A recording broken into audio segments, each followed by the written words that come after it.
It's time for an inside look at the most powerful motorsport on the planet.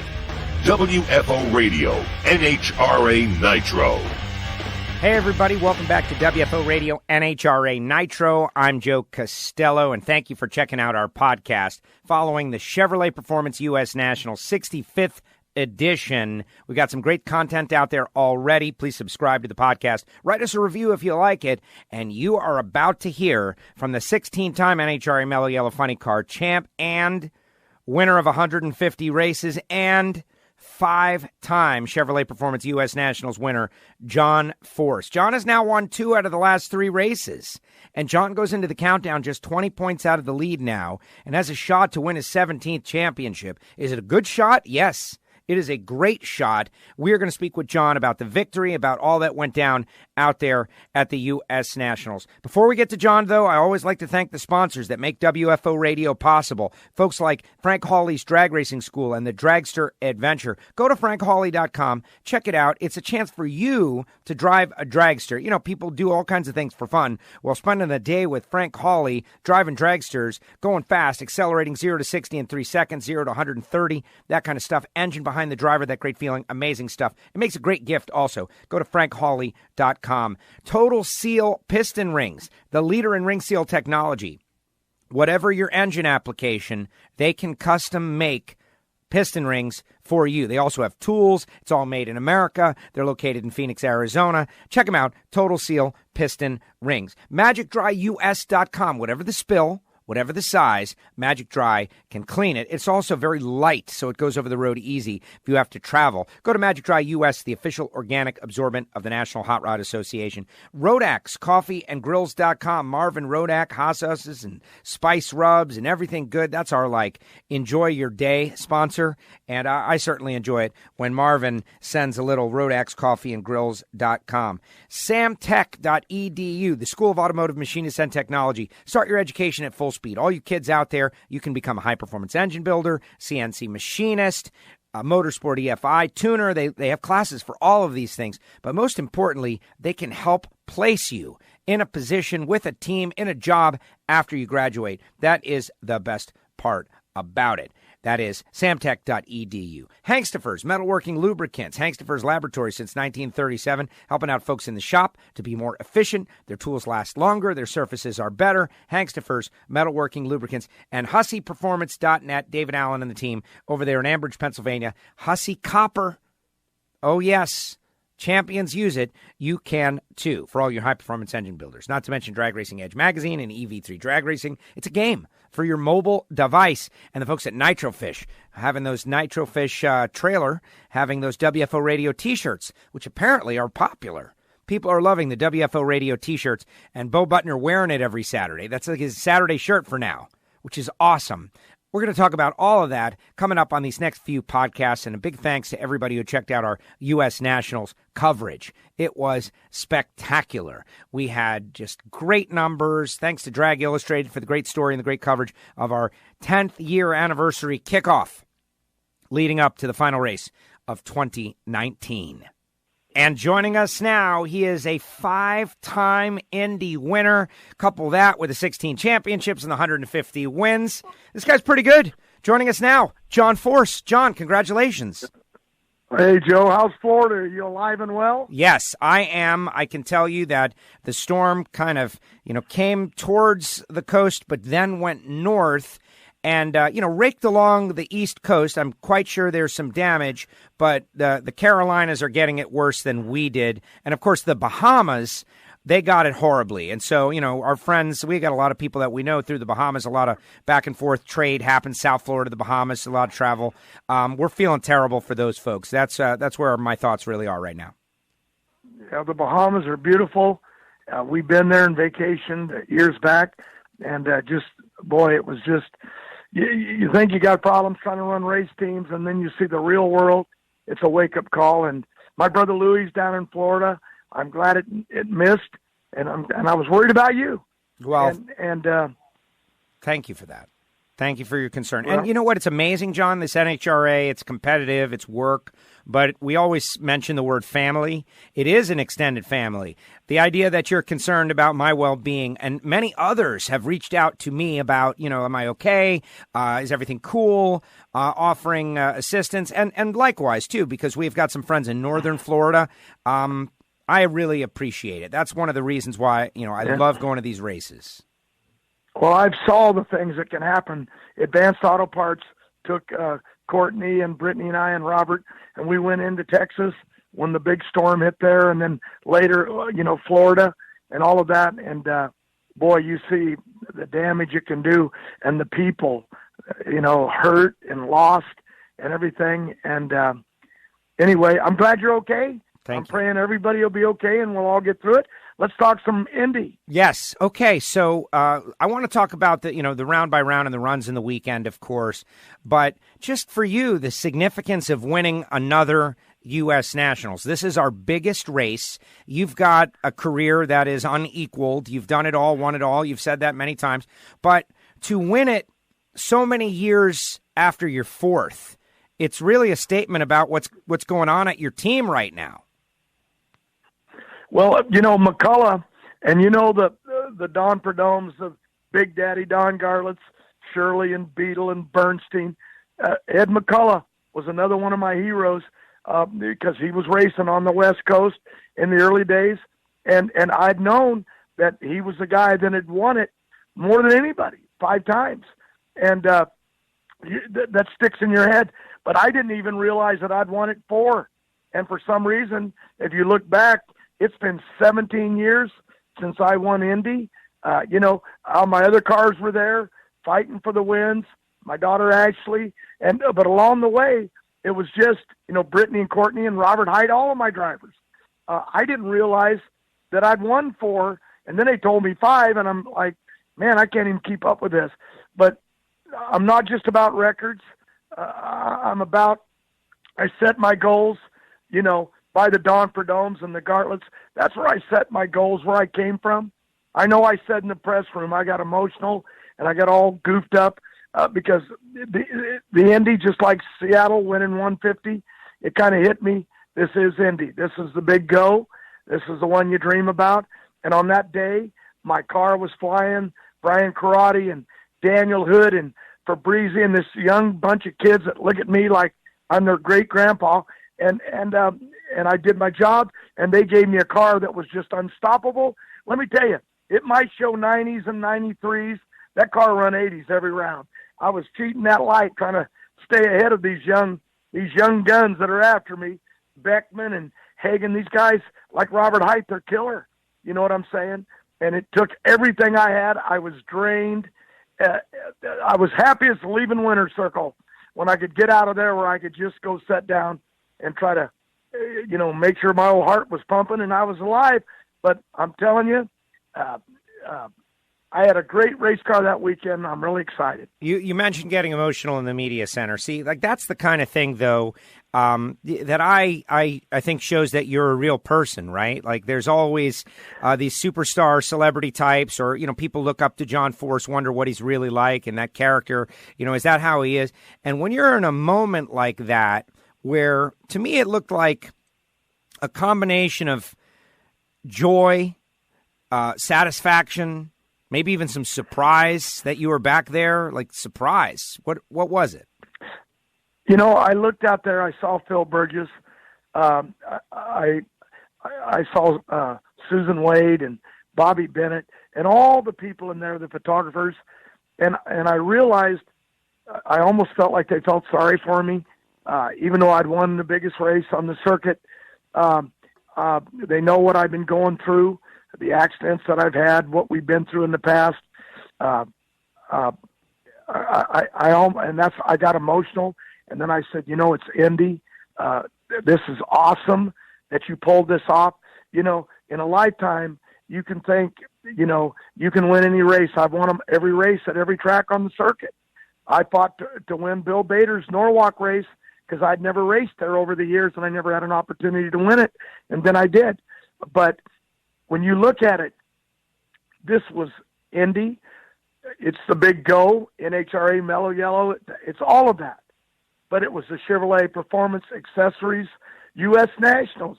That's my sponsor. I need Chevrolet. Jim Campbell was there.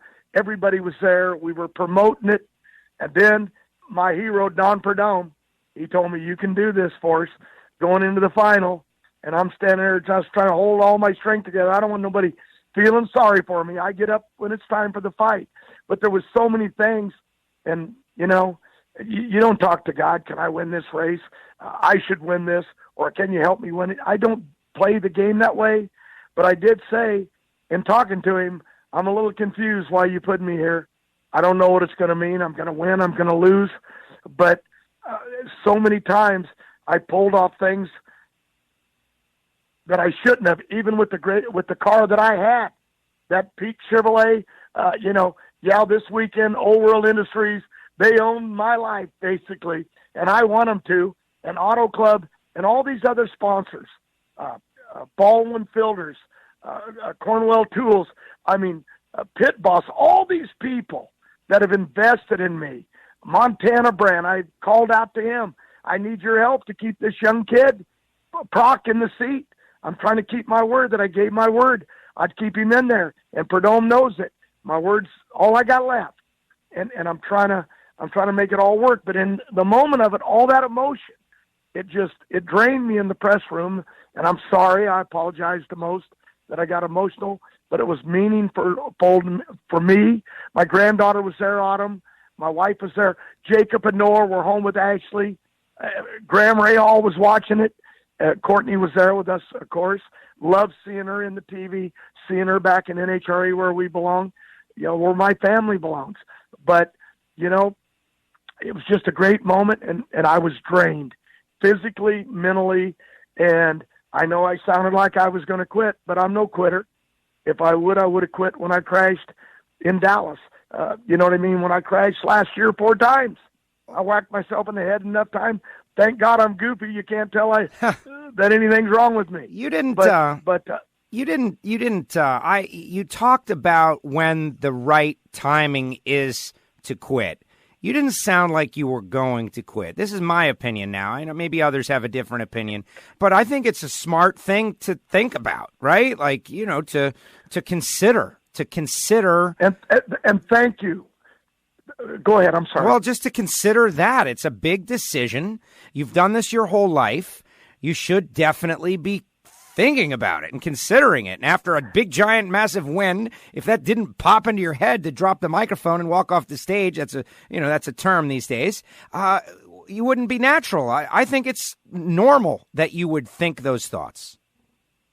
And thank you for saying that, because in the moment of emotion, you look at records that you set, and I found myself, well, you got 150, walk away right here, and then, okay, you've won Indy, walk away here, or go after number 17.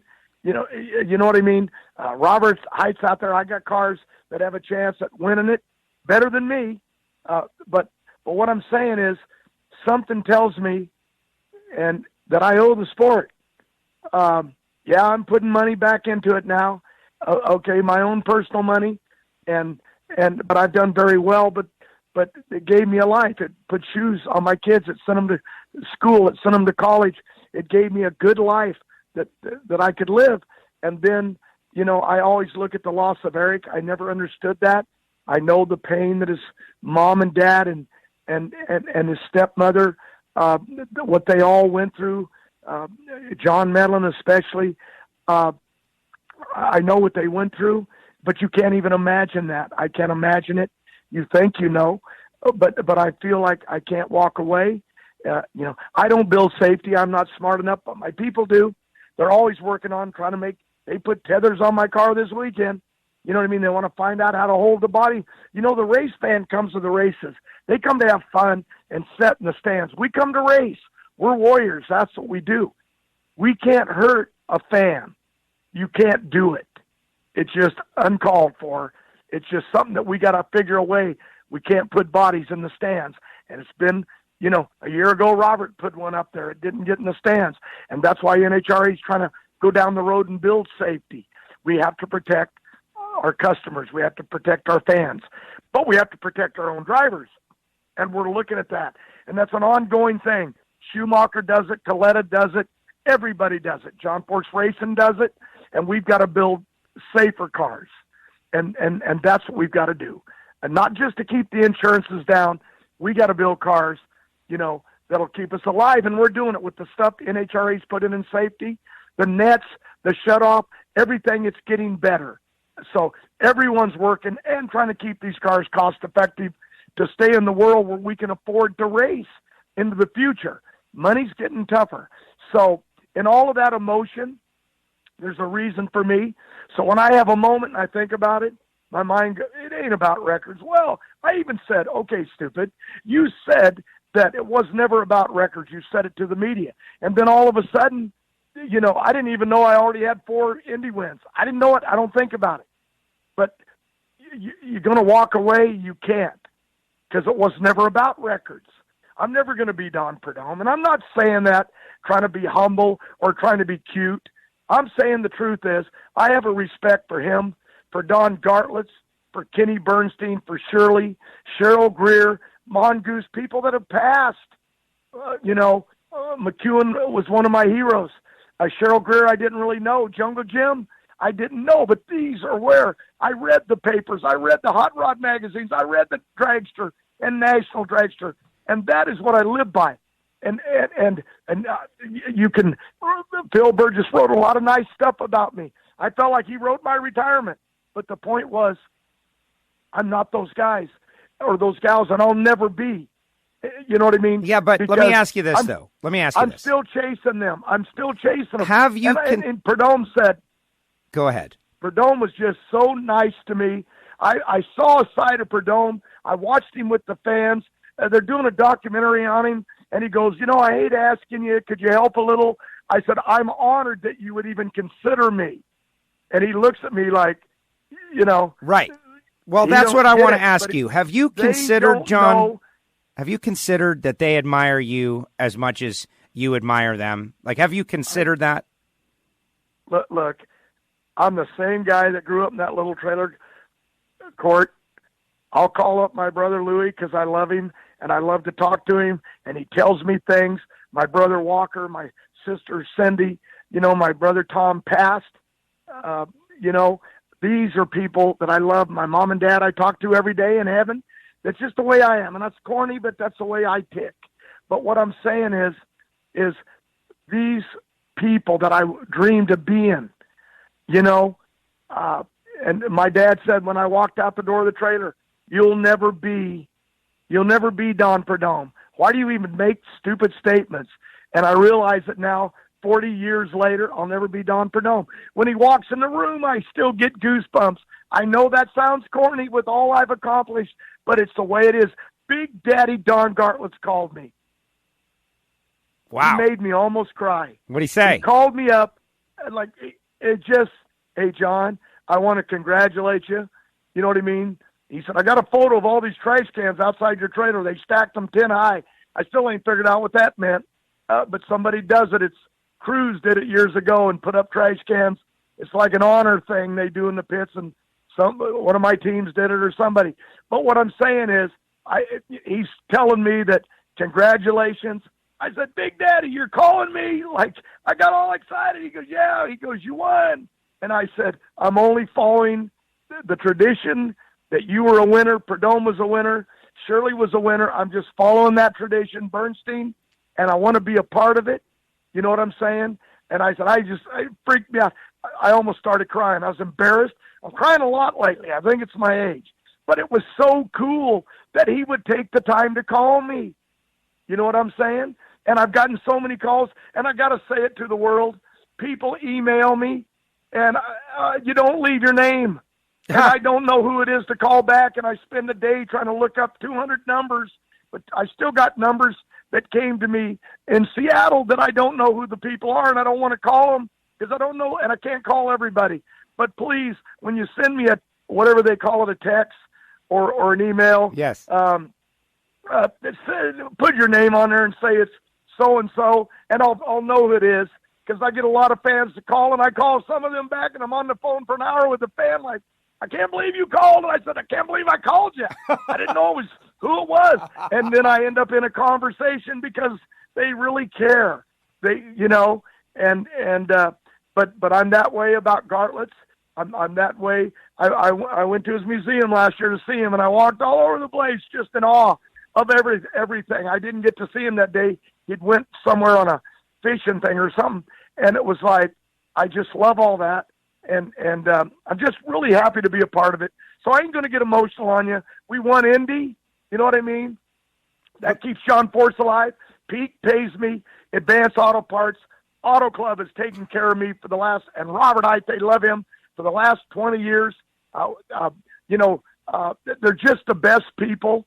And Montana Brand, this guy, is coming in. And Denzo has joined us. All these people are trying to help keep this old ship afloat. And we work 7 days. Robert and I come right back. We leave Indy.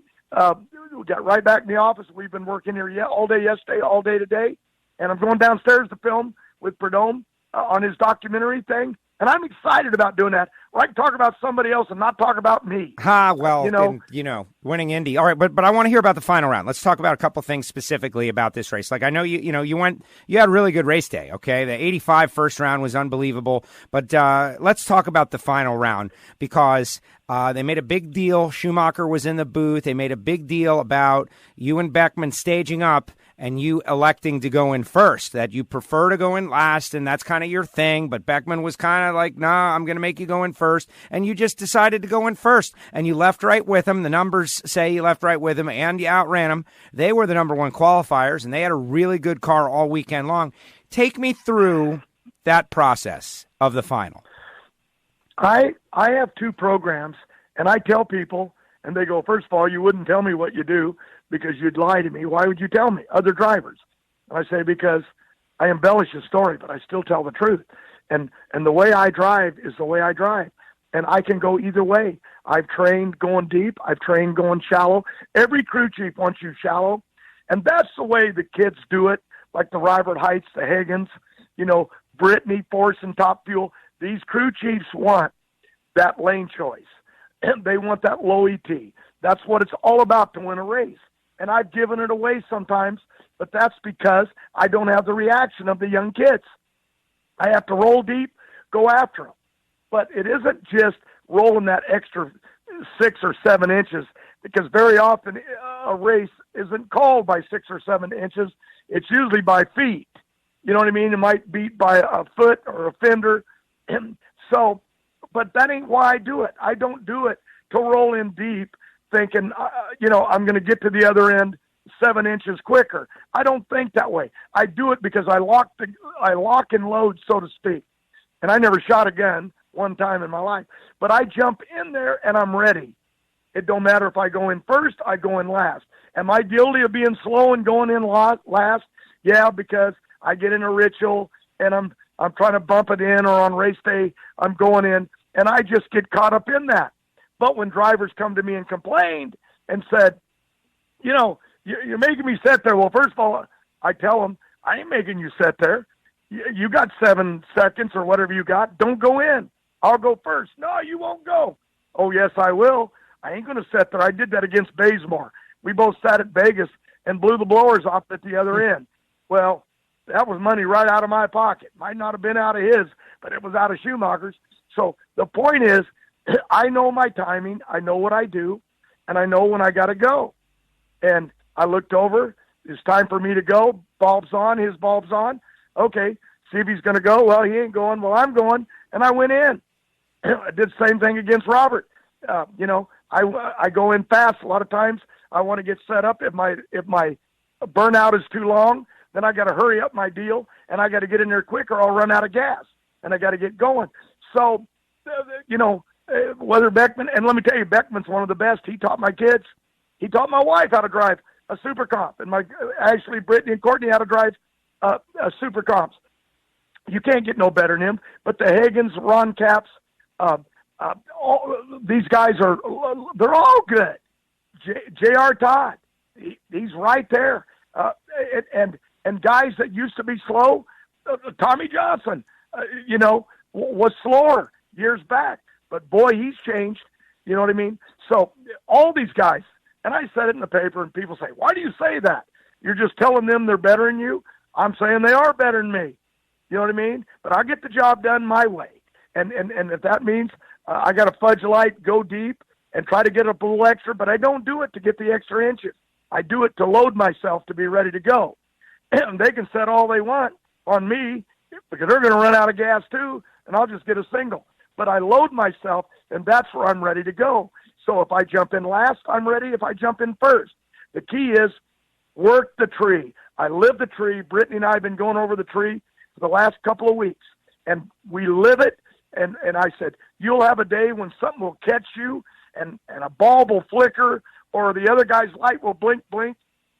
But if you're trained to leave on amber, you don't even have to think about it. And you do that by going in the trailer. Do you know why the kid Langdon, J.R. Todd, why them guys are so good?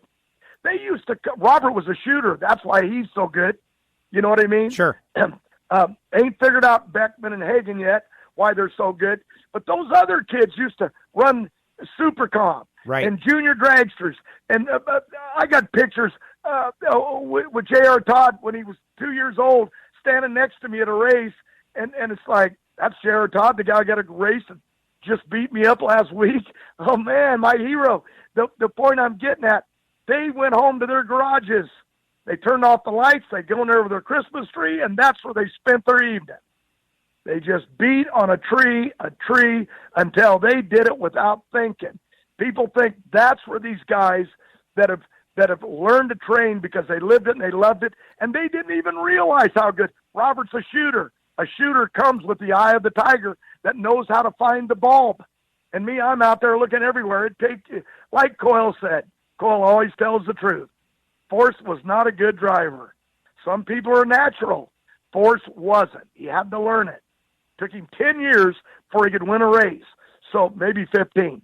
But it's funny, Schumacher said on TV, he went to 9 finals before he won a race. I went to 9 finals. They called me the perennial bridesmaid. So what I couldn't get married at the altar, always lost. And so did I.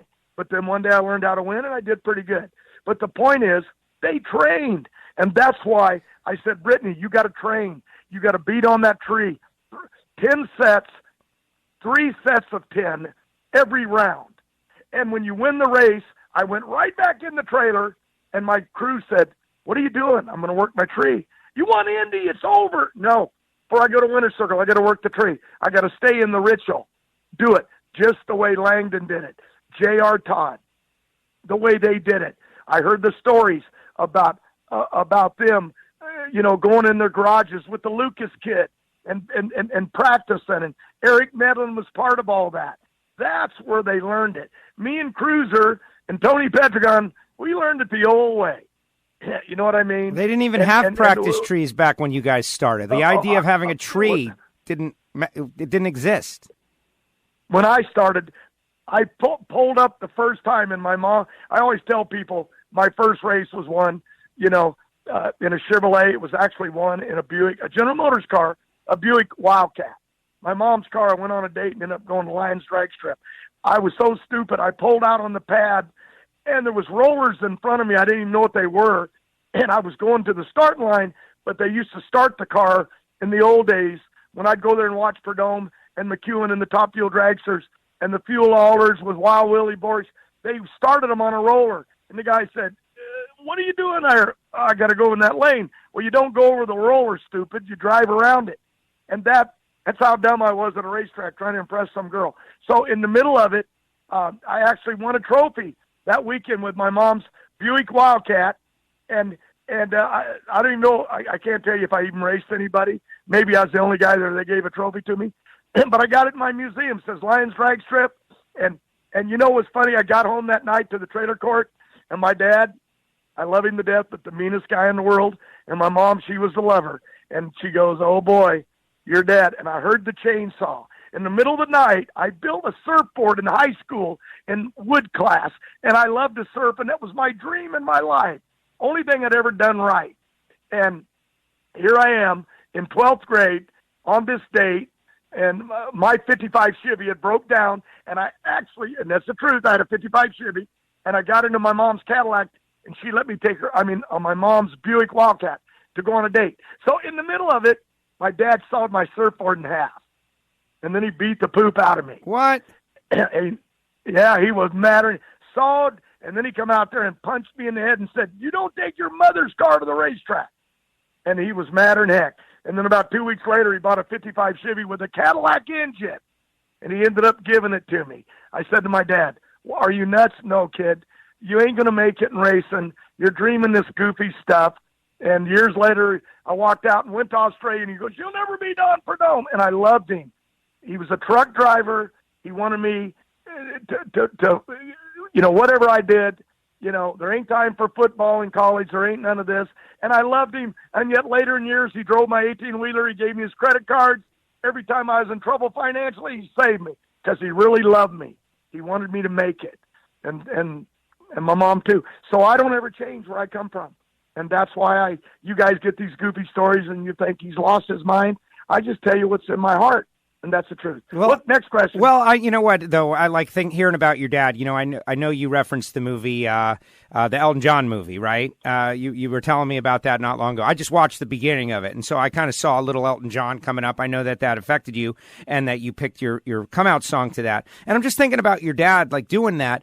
That generation, they didn't get the opportunity to, like, dream something spectacular and fulfill it. Like, that's kind of a new thing in life, like dreaming big and being able to become a rock star, a drag race star, a celebrity. Like, that's all kind of the last, 50 years of the life that we're living right now. So, I kind of understand why he did that, but things are different now, and you can dream big, and you did it. Without a doubt. You try to get into NASCAR. When I looked at IndyCar, you'd see the Indy 500 on TV, and I got to see Bobby Rahal. You know what I'm saying? I always tell people, I was there at Indy when he won the 500, but I wasn't, but I watched it on TV. And I didn't know who Bobby Rahal was. Did I ever think 40 years later his kid would marry my kid? Graham would marry Courtney. And what I'm saying is to go to NASCAR. Yeah, there was kids out in California, Jeff Gordon and them, running around in go-karts learning. I don't even think Jeff Gordon was born when I was starting to race.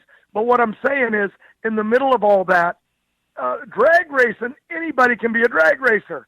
You get your mom's car, your grandma's car, your car, you go to the racetrack, put on a seatbelt and a helmet, you're a drag racer.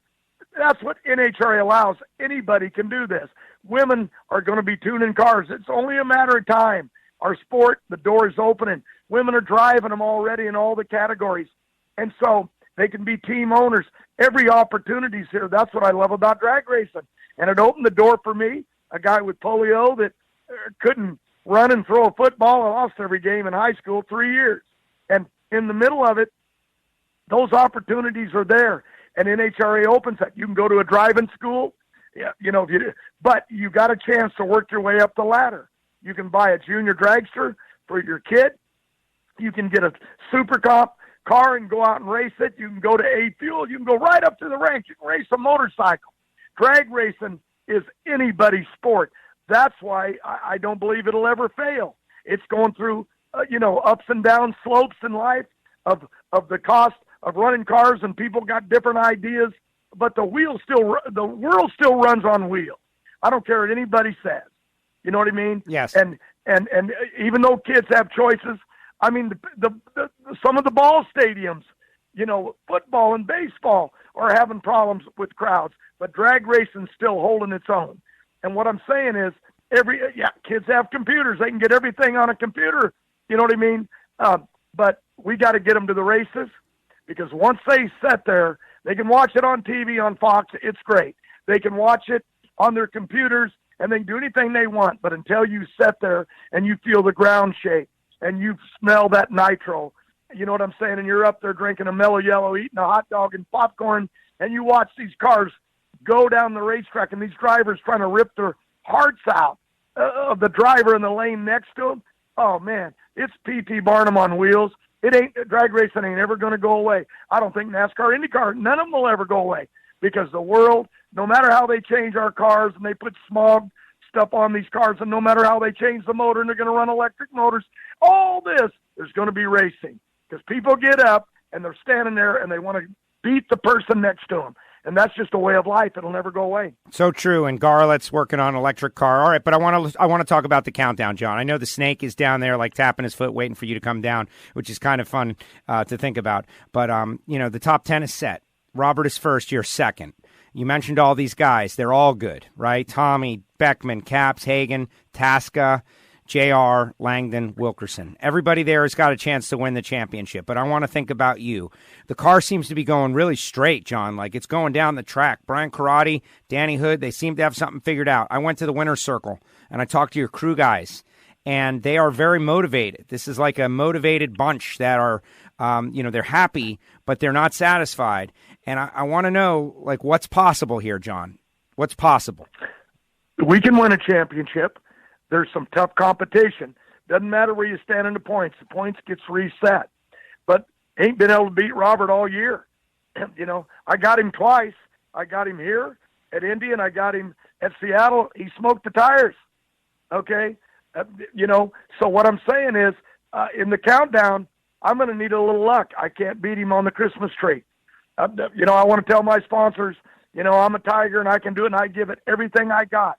But, you saw him. I had to get that lane choice. It was critical. I went in dead shallow, so does he. I had a 90 light. He had a 50 light. Well, boy, that's a lot of ground being covered when a guy leaves with a 50 light.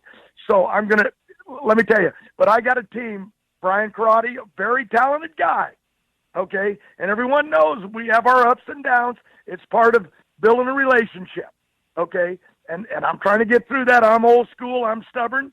You know what I mean? And he's a pretty stubborn guy himself, but he's a very talented guy. But one thing, he teamed up with my son-in-law, Daniel Hood. They worked together over at the Ashley Funny Car years ago, and they get along real good. The key is getting the crew chiefs, whether you got two, one is tough. How Wilkerson does it, I'm amazed, and does as good as he does. He can win a championship. So what I'm saying is, when you've got two guys, they can bounce off each other. It really takes the load off a guy. If a guy gets sick during a weekend, a crew chief that's on its own, it's a different world than the old days. Coyle had to have Bernie. Coyle had to have Guido. He had to have that group together. I've got that group together. Karate, Daniel Hood, and then Tim Fabrizi watches my car on a daily deal. Tim Fabrizi, I give him a lot of credit. I gave him all trophies from Reading. Tim Fabrizi built a car that fit me. I got into a car that didn't fit me. That's when I talked about the monkey. The monkey, I need that monkey. Because Coyle said, "You're not listening, John. That monkey's talking to you, and you're not listening. No, it's a monkey on my back, and it's got to win, and I'm putting pressure. Listen to what's wrong. Why aren't you winning?" And I said, wow. I said, let me talk to that monkey. And the monkey said, "You don't know your race car. You're running around passing out proposals out the roof hatch of the car on the burnout, and you're running around talking all the time, doing hospitality, taking care of everybody, but you ain't taking care of your team and yourself. You're not knowing the car." So me and Fabrizi went into Indy, spent a week, redid the steering. Karate came and did a thing on my foot that was very helpful to me. And Danny and all these guys, and especially Robert Height. Robert Height, Perdomus helped me. Garlitz has helped me. But Austin Coyle is on the phone to me weekly. You know what I'm saying? Call me. You can win this race. Same thing Snake said. You've been here. You've done it. You're calm and cool. Go out there and do it the way you do it, and don't change your routine. Do what you do. Don't because of who you're racing. Well, them guys are better than me. It don't matter. You're 16-time champ. Coyle said, don't forget that. Go out there and do it, and you'll win or you won't, and it'll be over, and you either win Indy or you don't, and you move on to the countdown. But at the end of the day, they built me a car. So the fictitious monkey really helped me.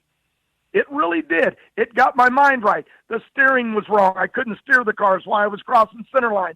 There was things wrong in the chassis that was wrong. Okay, the throttle was wrong for my foot.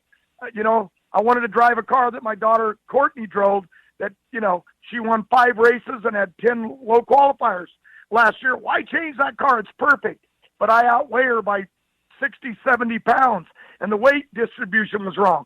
So we were evolving that over time. I just lost a half a year and no wins. And we got it together. Really, it started coming together at Denver. And then we went on to Sonoma. We had some issues, and it's starting to go together. Robert Height, probably the biggest because he's a driver, and Robert could see what was happening with me in the car. It ain't John making these mistakes, and I made a lot of mistakes. Don't get me wrong. But all the problem was caused by me because I'm the driver. I should have gotten my car in back in December of last year and made it fit me. We got it right now. We're going to be dangerous. You know what I'm saying? Yeah. But well, that's exciting. It's exciting to hear. Championship to win. That's where we got to go. Sorry, I got wound up. No, it's good. Okay, is there anything else? Listen, we could go all day. Snake's waiting on you. Is there anything else you want people to know as we get ready for this? You just won Indy for the 5th time, 151 wins now. You're getting ready to go into a championship fight. Is there anything you want everybody to know? Somebody wrote, I'm going after 200. Let's be honest. I've never raced Richard Petty. How can I go after 200? I'm going to do what I can do in the sport because I love it. I want to thank all the sponsors that support me. I want to thank NHRA for the playing field they give us. And I know we all got a rough road ahead of us. We got work to do with NHRA, with Pro, with our teams, how to keep, these race cars out there and keep them affordable. That's what we got to look at. I'm reevaluating, me and Robert, our whole company. But what I want to ask is, and what I want to say thank you for, is the fans that come to the races. And I know you love it, and I want to ask you to continue to support our sport because without you, we're nothing. I have guys stand there and say, "You're John Force. I can't believe I'm getting to meet you." And I'm looking at a guy in an Army uniform, and I go out and I hug him, and he looks at me like, "What was that? I can't believe that." No, because you're really what's special. The people on the other side of the rope is what makes our sport, and especially the men and women in the military, in the fire departments, the police departments.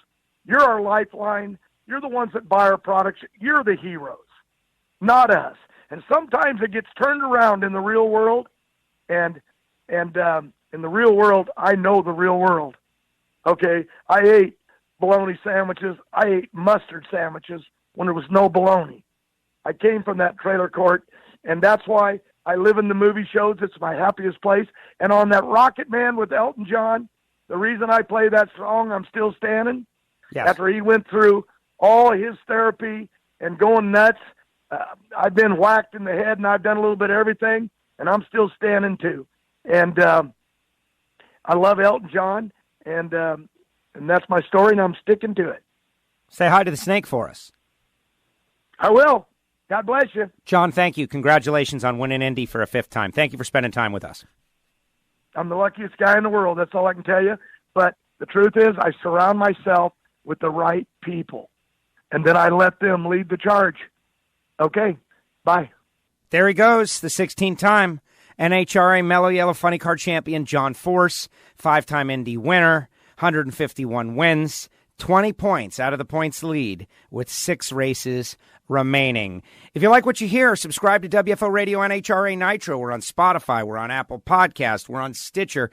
Go to WFOradio.com. Download the free mobile application for iPhone or Android and figure out whichever way is best for you to listen. Really appreciate John. As you can see, this was a very, very big deal for drag racing in general, for me personally, for John obviously, and hopefully that final message he just put out there hits you the way it hit me. Because I want to just add a little story on here. The guys on the crew, they're young. They're not old. John's 70 years old, but they're not. They're in their 20s. And this, for them, is an unbelievable opportunity. And I can speak at a higher level in that not just John's team, all of these teams in the NHRA, there are so many 20-year-old guys and girls out there devoting their lives to this, the sport of NHRA drag racing. And they deserve their effort deserves to be appreciated. And so for all you fans that did come out, everybody that enjoyed the U.S. Nationals, everybody that's going to come to a countdown race, I agree with John. Keep coming because it is worth it. I've gone to every sport on the planet. I haven't been to a Super Bowl, but I've been to World Series games, and I've been to the NBA and the NFL, and I've been part of a lot of that stuff and close and connected. IndyCar, NASCAR, all of them. I've been in, around, close to, involved, know someone who's been in it, all of everything for the most part. And the sport of NHRA Mello Yello drag racing is well worth it and is totally unique and totally uniquely American in that there's just so much going on and it's so intense and so amazing. Thanks to John Force and John Force Racing and everybody there for setting John up on the show and for John coming on and thinking about us. Appreciate it. Hit subscribe. More to come. Doug Coletta, Alex Laughlin, Jerry Savoy, some of the Lucas Oil Series winners like Megan Meyer and Austin Williams, who won the Heads Up and Stock Eliminator. Like amazing things yet to come. And the archive is always loaded on WFO. Once again, big thanks to samtech.edu and Hanksford's Metalworking Lubricants, HusseyPerformance.net. Marvin Rodax, coffeeandgrills.com. Thank you, Marvin, for supporting our show. Guys, if you love coffee, like everybody loves coffee and they just get the stuff from the grocery store, Rodax, coffeeandgrills.com. I'm telling you, it's unbelievable stuff. Frank Hawley's Drag Racing School, Drive a Dragster, right? That's where everybody in Force's family learned to drive dragsters. That's what John is talking about, the dragster adventures for the layman. You spend a day, you go out there. FrankHawley.com. MagicDryUS.com. Total Seal, the leader in ring seal technology. Thanks to Matt Hartford and Total Seal for stepping up on WFO Radio. More to come. Hit the archive. More Indy winterviews coming up. WFO! The views and opinions of the hosts, guests, or callers do not necessarily reflect that of the station ownership, advertisers, or agencies. I love WFO Radio. Oh, yeah.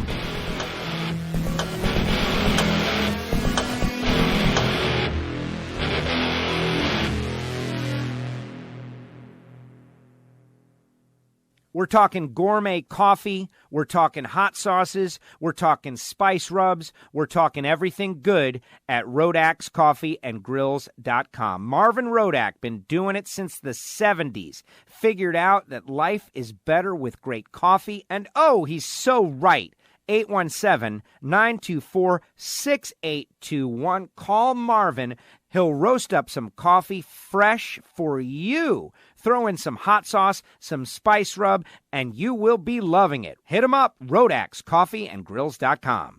Attention adrenaline junkies, Frank Hawley's Dragster Adventure is calling you. Rides available for the 2020 season. Go to FrankHawley.com. They're coming to a track near you. It makes a great gift, and you know the holidays are coming, whether it be licensing for Super Comp, Super Gas, all the way up to Top Alcohol, they can do it. But if you're a drag racing fan and you've always imagined what it might be like to drive a dragster, to accelerate 0 to 60 in 3 seconds and run 10s in the quarter mile, give them a call. 866-480-7223, FrankHawley.com, The Dragster Adventure, and tell them you heard it on WFO. This is WFO Radio.